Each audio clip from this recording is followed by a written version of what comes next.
नमस्कार. नागपुरी मेजवानी चॅनलवर मी पौर्णिमा तुमचं मनापासून स्वागत करते. गणेशोत्सवात 10 दिवसांसाठी गणपती बाप्पाचं आगमन झालं की घरात बाप्पाच्या नैवेद्यासाठी मोदक हे बनतातच.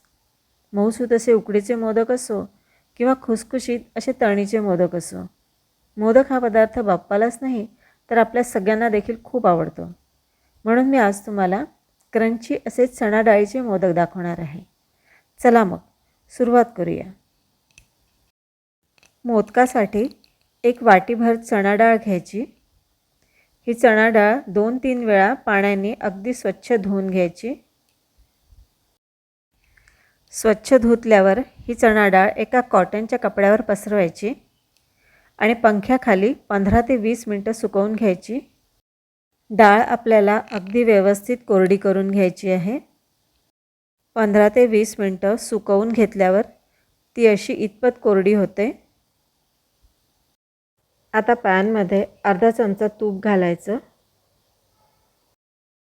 आता एक छोटी वाटीभर टरबूजाच्या बिया यात घालायच्या आणि तुपावर या बिया छान खमंग होईपर्यंत परतून घ्यायच्या.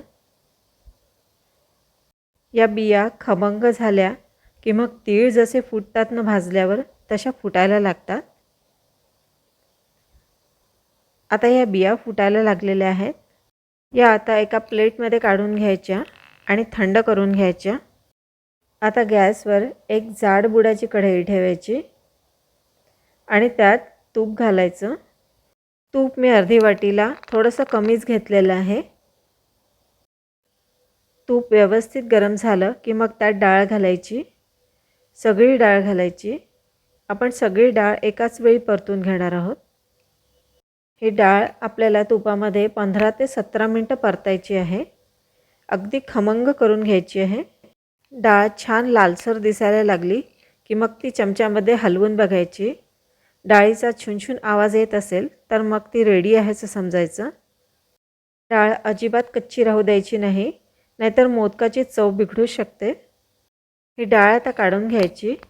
मी इथे भांड्यातच काढत आहे, पण शक्यतो टिश्यू पेपरवर काढायची, म्हणजे त्याचं जास्तीचं तूप निघून जातं.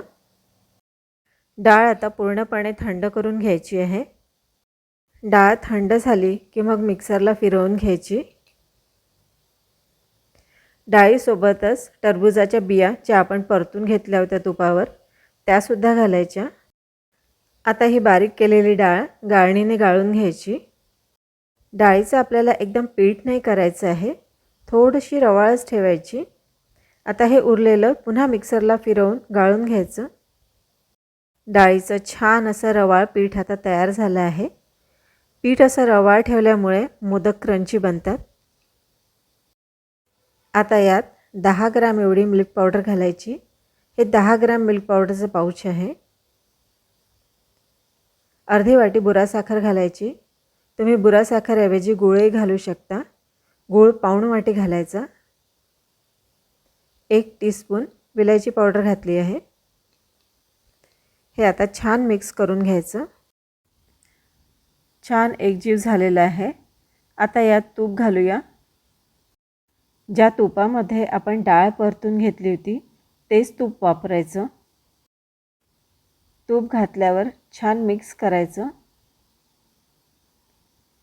थोडं मिक्स झाल्यावर आता यात पाव टीस्पून एवढी हळद घालायची. हळद घातल्याने मोदकाला छान गोल्डन रंग येतो. हळद छान मिक्स करून घ्यायची.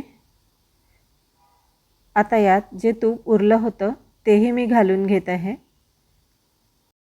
व्यवस्थित मिक्स करून घ्यायचं आणि तयार झालेलं मिश्रण 1 ते 1.5 तास मुरत ठेवायचं. असं मुरत ठेवल्याने मोदक छान वळले जातात. मोदकाच्या साच्याला आतून थोडंसं तूप लावून घ्यायचं आणि अशा प्रकारे हे मिश्रण यात भरायचं. हलकं दाबून दाबून भरायचं. थोडं दाबल्यावर मग याला उघडून बघायचं. बघा किती सुंदर मोदक तयार झाले आहेत. अगदी हलक्या हाताने हे मोदक काढून घ्यायचे. सुरुवातीला हे मोदक थोडे नरम वाटतात, पण काही वेळानंतर व्यवस्थित सेट होतात. अगदी कमी साहित्यात तयार होणारे मोदक असले तरीही चवीला अतिशय उत्तम लागतात. आणि बनवायला फार मेहनतही लागत नाही आणि खूप जास्त वेळही लागत नाही. तेव्हा असे हे चणा डाळीचे क्रंची मोदक तुम्ही बाप्पासाठी नक्की बनवा.